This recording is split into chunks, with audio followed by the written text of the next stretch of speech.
host the Synod gathering in Sault Ste. Marie. Oh, I've got slides. Yeah, sorry. We need to change decks. Sorry. Oh, okay. Yeah, I made slides. And very fine ones. Thank you. The Diocese of Algoma is delighted to host the Synod gathering in Sault Ste. Marie, or Barwiting in Ojibwe, meaning the place of the rapids. Barwiting has been an important gathering place of Indigenous peoples for thousands of years and continues to be today. Barwiting is on Robinson-Huron Treaty territory and is the traditional territory of the Ojibwe and Anishinaabe people, specifically the God and the Métis. As a province, we give thanks for the enduring presence of the first peoples of our land, and we affirm our commitment to reconciliation, justice-seeking, and peacemaking with Indigenous peoples. This is the first in-person synod since 2018. In 2021, we met online in the middle of the COVID-19 worldwide pandemic. The phrase, "loving our neighbors," undergirded our lives as Anglican Christians during that time. The first pastoral letter from the House of Bishops reminded us that the ancient prophet Jeremiah exhorted God's people in exile to seek the welfare of the city in which they were living. I have said it before, and I say it again now. I was so proud as I watched followers of Jesus in our province becoming visible signs of God's unconditional love for one another. However, from then until now, our world has been far from the united, cohesive, global village we long for and pray for. Violence is increasingly seen as a viable alternative to meaningful communication, and fragmentation and brokenness is visible globally, nationally, and locally. Since we gathered for Synod in 2021, the world news has been dominated by conflict and war, polarization at home and abroad, and an ever-increasing and frightening climate crisis. The invasion of Ukraine by Russia in February 2022 dominated the news for months and months, with casualties in the hundreds of thousands. The 7th of October crisis in the Middle East in 2023 reignited the war between Hamas and Israel, and we see it escalating on a daily basis. Its horrific aftermath has caused untold suffering, malnutrition, volatility, and polarization, even here at home. Between those two wars alone, millions of ordinary people have had their ordinary lives upended. Displaced from their homelands, they have been forced to seek refuge in neighboring or foreign lands, with Canada being one such place of refuge for hundreds of thousands of individuals and families. Thank you for extending the hand of welcome into your parish communities, into your neighborhoods, and for all the ways in which you have offered prayerful and practical support. Every year, the climate crisis rears its ugly head in new ways, through raging wildfires, destructive hurricanes, and floods, which have destroyed whole communities. In the words of our Eucharistic prayer today, the earth is broken and continues to break. is not something that is far from any of us. It is very close to home. Which one of us could ever have imagined that a third of picturesque Jasper, including the Anglican Church, would be completely decimated by fire in a matter of hours? There are many prayers have been written for the season of creation this year, but it includes a confession that hits home and which I invite you to pray with me now. We confess that we do not relate to the earth as a mothering gift from you, our Creator. Our selfishness, greed, neglect, and abuse have caused a climate crisis, loss of biodiversity, human suffering, as well as the suffering of all our fellow creatures. We confess that we have failed to listen to the groans of the earth, the groans of all creatures, and the groans of the spirit of hope and justice that lives within us. More and more, we see the earth-shattering consequences of this in every aspect of the world God loves so much. And this slide is a slide by a Ojibwe artist by the name of Blake Debazigi. And this is a picture of the birch trees dying. But the legend goes that Nanabush, the woman, comes and in the midst of the ashes of the earth finds some little green seeds.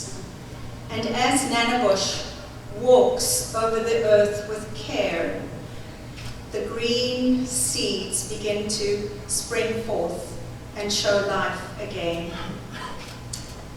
As a nation and as a church, there is much work yet to be done to heal the wounds of the past and to work for justice for racialized peoples, people of the LGBTQS+2 communities, those living on the margins experiencing homelessness or living with addictions.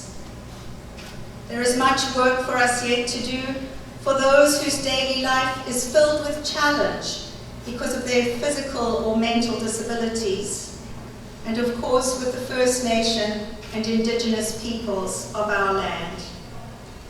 And so I ask this question, Synod: is this gathering foolishness in light of all these issues? Because it does seem foolish for us to be gathered here this week to engage in what some people might cynically refer to as yet another futile and meaningless exercise in navel-gazing. But I believe that what we are doing here as we gather at the crossroads is critical in the larger scheme of things. First, because we began our time together with an act of worship, a celebration of Eucharist, a Thanksgiving feast. In it, we remembered the mighty acts of God and what God has already done for us in Christ Jesus. And through our remembering, we affirm in the midst of so much despair and hopelessness the truth that God is present in our lives, our churches, our communities, and our world. And that is our hope. Our destiny is not in the hands of warmongering politicians or in the naysayers about the future of our church. Our destiny is in the hands of our Creator, our Redeemer, and our Sustainer. And that God is found here, in us, in you, and in me. Christ in us, the hope of glory. Second, what we are doing here today is not meaningless, because we know that our worship changes us, transforms us. enabling us now to move from the work of liturgy to the work that is set before us in the time of our meeting. But the work that we are about is not actually my work, or your work, or even our work together. It is God's work, being done in and through us all, sealed with the Holy Spirit and marked as Christ's own forever. We are incorporated into God's mission and God's work as part of our membership in his body. As we consider the work that has been done since we last gathered and prepare for the next 3 years, the ordinary and the mundane, the exciting and the promising, we frame it by remembering that we have been invited to participate in God's mission and purpose for the world. What a privilege to be in this place. What a privilege to have been invited to share in a mission that is so broad and wide and high that it encompasses the whole world. And so I turn to our synod theme. Stand at the crossroads and look, and ask for the ancient paths where the good way lies, and walk in it, and find rest for your souls. The third reason why all of this is not folly is because of our synod theme, Conversations at the Crossroads, and the prophet's call to choose the good way as we move forward. The words of the prophet Jeremiah, from which our synod theme is taken, have been described as some of the most honest, eloquent, and anguished words in all of the Bible. The book of Jeremiah is a book about endings and what a community thinks about when the old way of life is passing away, but where the new world is still hidden from sight. We tend to think of the prophets of Israel as political or social reformers, truth tellers, and sometimes predictors of the future. But I think of them also as poets, capturing our imaginations through their earthy words and stunningly beautiful images. Spoken or prayed or sung, their vivid metaphors and similes speak to us now, even in 2024, as they did to the people of God in exile. But listener, beware, writes Brueggemann in his commentary on Jeremiah. Instead of polite, superficial speech, everyone smiling, everyone positive, upbeat, and happy and content, Jeremiah provides us with a wonderful invitation to passionate, honest relationship with the God who has called our community not only to be a community of hope and love, but also of truth and realism. This is at the heart of any true spiritual formation work. The words of the prophet Jeremiah are transformative, critical, liberating, and subversive, and offer us healing, holiness, and hope. The first hearers of these words from Jeremiah were lost, trying to make sense of their present situation, a lot like the apostles on the road to Emmaus this morning that Bishop Todd unpacked for us in that stunning homily. Thank you. Where is God in this mess? They wondered in exile, often crying out in anguish, and then moving to a new sense of hopefulness and conviction that God is at work to create a new community. How we hear these words from Jeremiah matters. Perhaps like old Jerusalem, my friends, we are so wearied and cynical that we have come to accept that the present is decided by the policies and rulers of the day, instead of by a holy and faithful God. Perhaps like the exiles of Jeremiah's time, we imagine that our situation is totally hopeless, our efforts pointless and occupied by despair. If we do these things, we will miss all the signs of hope and hope.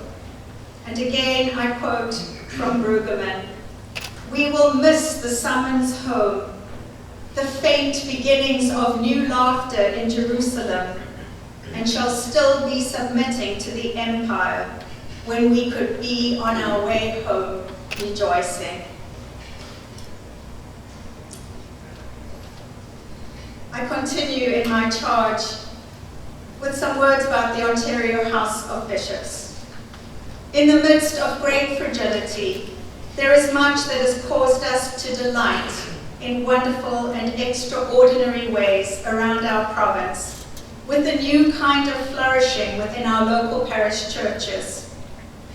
Keep being attentive to the signs of greening that is all around us, because that is an important counter-narrative to the one that the Anglican Church of Canada is collapsing.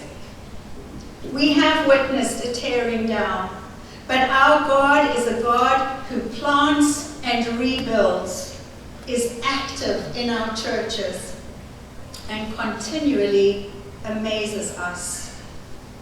We are delighted to welcome Bishop William Cliff into our province, although he's no stranger to Ontario with his long history in Huron. He was installed as the 13th Bishop of Ontario in a magnificent celebration at St. George's Cathedral last fall.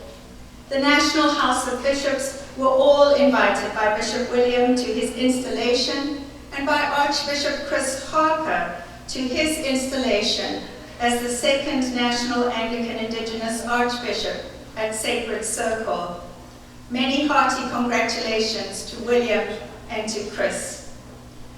We wished Bishop Michael Alton every happiness and blessing as he retired as Bishop of Ontario after serving there for 12 years.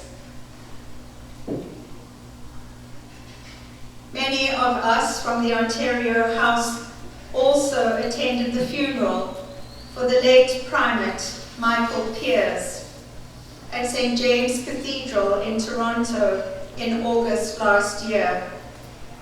As our Primate, Michael will be remembered for the powerful apology he offered in 1993 to the gathering of Indigenous elders and residential school survivors at Monarchy Lodge. I am so grateful for the collegiality of our Provincial House of Bishops, for their continual care and prayerful and practical support of one another and of me. And I know that I speak on behalf of all of us when I extend a big thank you to those of you who support us in our work each and every day.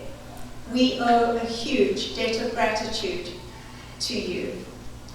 But I would like to invite our house, a very, very, very fine house, please to stand. The bishops of Ontario, of the province of Ontario, please stand.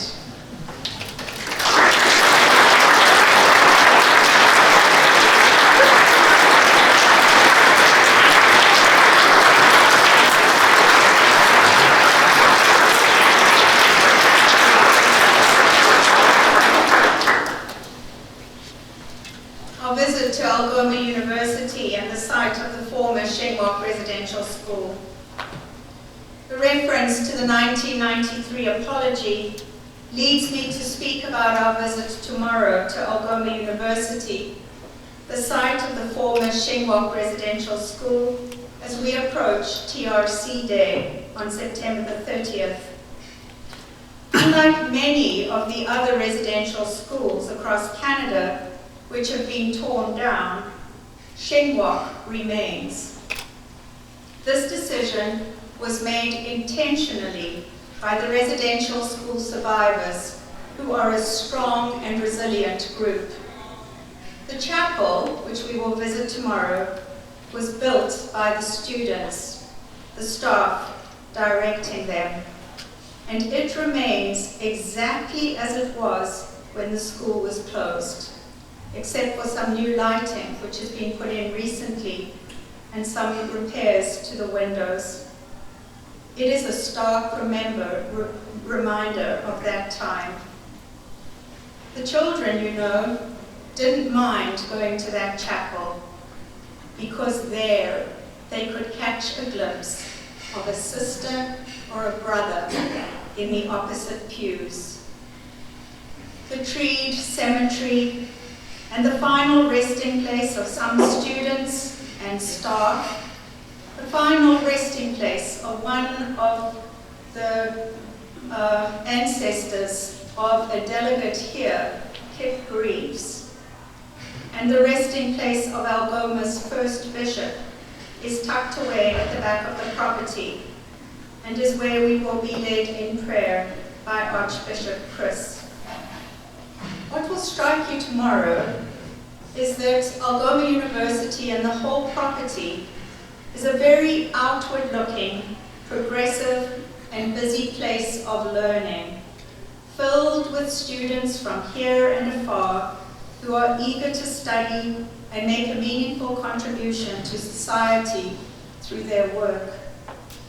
We will begin our afternoon at the stunningly beautiful, newly constructed Anishinaabe Discovery Center, designed to support Shingwak Kinamagame, the Indigenous-led institute, which one day will be a repository for Indigenous information, research, and scholarship. It is a modern place and full of aspiration. But the land to which we will make our pilgrimage tomorrow, wearing orange t-shirts, is a place that holds stories which must be told and retold to our children and our children's children for 7 generations. The ground on which we will walk tomorrow is both hallowed and horrendous, and is soaked with the tears of little children. Moosonee's Historic Synod. In 2014, the Diocese of Moosonee became a mission area of our province, with the Metropolitan serving as the diocesan bishop, with an assistant or assisting bishop, and an administrator to help with the day-to-day running of the diocese. It has worked, but not without its challenges, including the difficulties in raising up new clergy and finding clergy to serve this geographically vast diocese. Being a mission area of the province was never intended to be a lasting measure, but a stopgap to allow the diocese to get back on its feet financially, and that is what has happened. Archbishop Fred Hills, assisting bishop and commissary for Moosonee, will be reporting on the historic synod that was held in Timmins this past June, when it voted unanimously to return to being a diocese in its own right. It was an awe-filled moment when we prayed together as a synod at the conclusion of the voting. Moosonee now stands at the crossroads, anticipating the new future God is calling them to, as they welcome their own bishop home. Let us rejoice with them and pray for them, and pray for whomever God is calling to be their new bishop.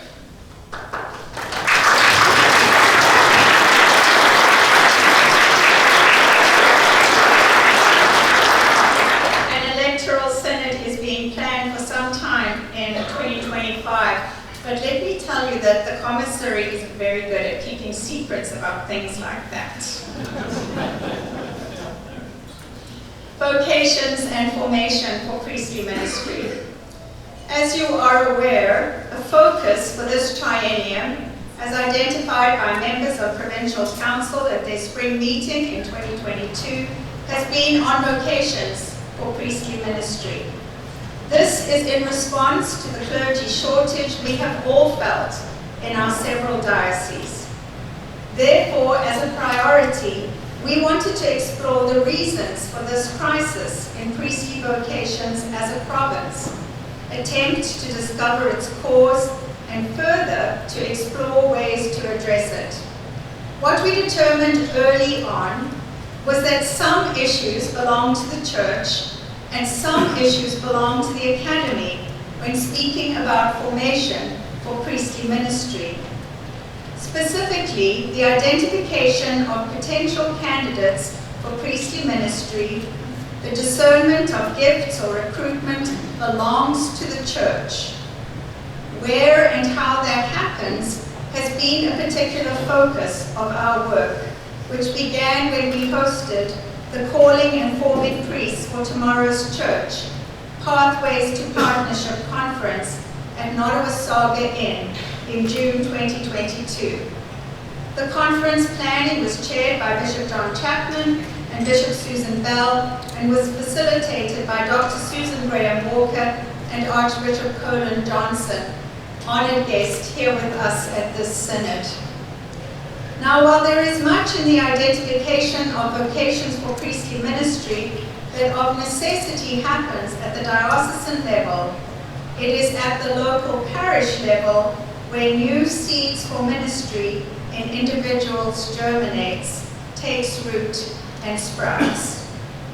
Formation for priestly ministry happens at the grassroots level when parishes and clergy and lay leaders identify, encourage, and nurture new vocations for ministry. In the work undertaken in my small committee, we found that incubator parishes have strong lay leaders, inspiring role models, an authentic faith, and a robust engagement with youth, who are given visible roles of responsibility and care alongside adults as servers, readers, greeters, committee members, and decision makers. We name these incubator parishes or individuals. Bishop Susan will say much more about this during Synod, but to encourage us all to think through this issue and how it is grounded in our dioceses and parishes, we have framed the following 4 questions to be answered in each diocese 15 minutes presentation time this Synod. What are you doing to promote lay and ordained leadership in your parishes? How are you providing pathways to discernment in the parish? How do you connect potential leaders to diocesan structures? And what can we learn from your experience in raising up and forming leaders that would help the whole province? This work is far from over, and it does belong to the church. Forming priests for tomorrow's church, I can tell you, is not on the priority list of community, provincial, or federal organizations. Their focus is rightly healthcare, housing, and a multitude of other things. I hope that in the consideration of priorities for the next triennium, vocations and formation will be on our list. Safe Church and the establishment of a task force. One of our core commitments is to being a safe church. During the last triennium and following the recommendation of the chancellors, a Safe Church response team was identified and trained to respond to complaints which dioceses could not handle on their own. In March of this year, the Provincial Council passed a resolution authorizing the creation of a task force to draft a provincial misconduct policy. The policy will create a process for the initiation and resolution of complaints of sexual misconduct, harassment, or other abuse by those who fall within the sole jurisdiction of the Ecclesiastical Province of Ontario. Chancellor Greg Tweeny is the chair of this committee and will say more about this during Synod. Now, for succession purposes and to support the Provincial Chancellor in his position, a resolution will be coming to this Synod to change the Constitution and allow for the position of Vice-Chancellor. I hope Synod will be favourable to this motion. I know that I speak on behalf of all my colleagues when I say how grateful we are for the wise counsel of our diocesan chancellors. In spite of very busy vocations as lawyers, let me tell you they answer our calls, our tricky and unsolvable questions at a moment's notice. Thank you. Other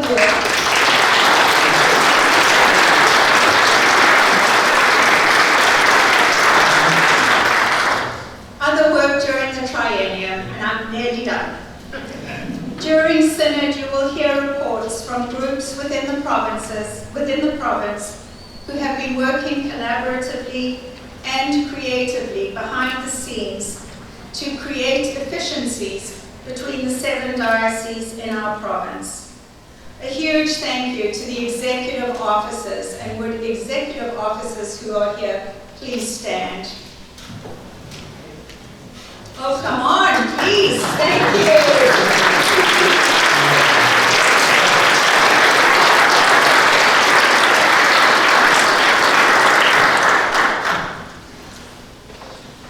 They continue to meet regularly to keep reviewing all kinds of ordinary things, but actually which are very important in our church, like insurance and cemeteries.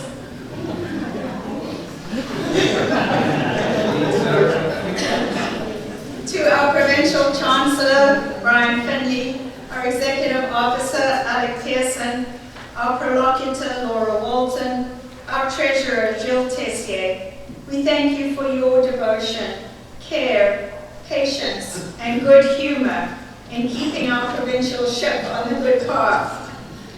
I would like to make a special word of thanks to Archdeacon Bill Moss for his assistance in helping us get the vital communications during COVID out, correctly written by the Metropolitan and posted. Thank you, Bill.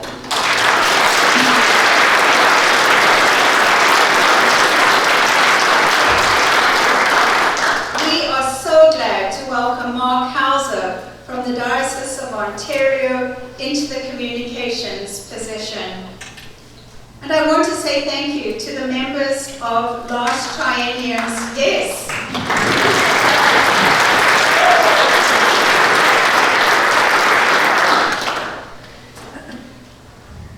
To the members of last triennium's Provincial Council, whose participation in discussions and ongoing commitment to the Church at this level is greatly appreciated and demonstrates the value of our working together as a provincial church.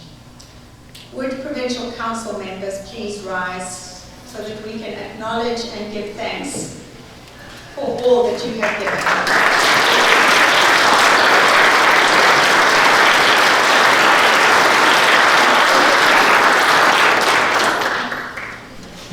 Primate's farewell. At our regular spring provincial run of meetings, we hosted a grand farewell for our primate, Archbishop Linda Nichols, recently retired. It was worth every expensive cent to gather around the table of fellowship and hear good words and offer blessings to a woman who has served the church she loves so well. We are standing at the crossroads as a national church as we prepare to elect a new primate at General Synod in 2025 in London, Ontario. More and more, may we become a praying church, filled with godly wisdom in preparation for that day. It is an immense privilege to serve as your Metropolitan. When I was first elected in 2018, I wondered how I would ever get a handle on all there is to know about the church at the provincial level. Bishop Susan Bell asked me to teach the course at the Niagara School of Missional Leadership. Bit by bit, and with an incredible amount of prayer and support from all of you, it is happening. The election of Metropolitan is on the agenda for later this morning, with all of the diocesan bishops' names on the ballot. I am willing to continue serving in this capacity, but if this synod chooses to elect someone other than me, I will offer my heartfelt support to any one of my amazing colleagues in ministry. The last couple of slides are slides that were taken at the National House of Bishops meeting this April during the eclipse. And I'm going to tell a story that Archbishop Chris Harper told at the National House. We were all honestly, totally enwrapped by that eclipse. And that was the picture that I took of the monastery in the middle of the total darkness. And within a minute, the sun rose. It was just like the day of resurrection. It was so stunning. And so Chris Harper told the House of Bishops that he was equally enwrapped. And he called his wife Tracy in Edmonton to share what had happened. And she said, "Nothing happened here." When we leave this synod, may we say together, something good happened here. So I close my charge with words from our theme. Stand at the crossroads and look, and ask for the ancient paths where the good way lie, and walk in it. The good way is the way of Jesus. It is not always an easy way, because it is the way of the cross, the ancient sign that marks each and every one of us.